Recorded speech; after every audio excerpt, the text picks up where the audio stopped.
రాజధాని ఎటు పోతే ఇక్కడే ఉంటుంది, అన్న కూడా ఇక్కడ ఇల్లు కట్టుకున్నారని. మరి ఇప్పుడు మీరు ఆ హామీ నెరవేర్చలేదు, దానిపైన యుద్ధం. నేను కాంగ్రెస్ పార్టీలో చేరినప్పుడు దీనికి ఖచ్చితంగా దానికి సరైన సమాధానం చెప్తాను, మీరు గుర్తుంచుకొని అడగండి దానికి సంబంధించి. అంటే ఇప్పుడు మీరు రాజధానికి తరలించడానికి మీరు మద్దతా కాదా? ఏమంటే నేను అదే చెప్తా ఉన్నా, నేను కాంగ్రెస్ పార్టీలో చేరిన రోజున మీరు మర్చిపోకుండా ఆ ప్రశ్న అడగండి, నేను కరెక్ట్గా సమాధానం చెప్తాను. అంటే అప్పుడు అమరావతికి ఓకే అంటారు.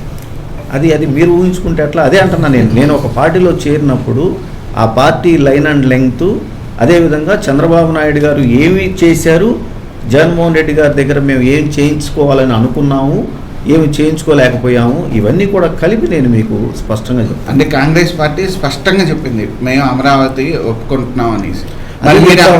నేను అదే చెప్తా ఉన్నానండి, కాంగ్రెస్ పార్టీ లైన్ ఏంటి, చంద్రబాబు నాయుడు గారు ఏ విధంగా అక్కడ పొరపాట్లు చేశారు రాజధాని పేరుతోటి, జగన్మోహన్ రెడ్డి గారు ప్రభుత్వం వచ్చిన తర్వాత మేము ఏమి చేపించుకున్నాము, తాడేపల్లి మంగళగిరి మా నియోజకవర్గానికి సంబంధించి రైతన్నలకి దానికి జగన్మోహన్ రెడ్డి గారి దగ్గరికి వెళ్ళటం, ఆయన అడగటము, జగన్మోహన్ రెడ్డి గారు ఈ 3.5 సంవత్సరాల కాలంలో దాన్ని అమలు చేయకపోవడం, మేము అడిగినటువంటి కోరికల్ని, ఇవన్నీ కూడా ఖచ్చితంగా నేను చెప్తాను.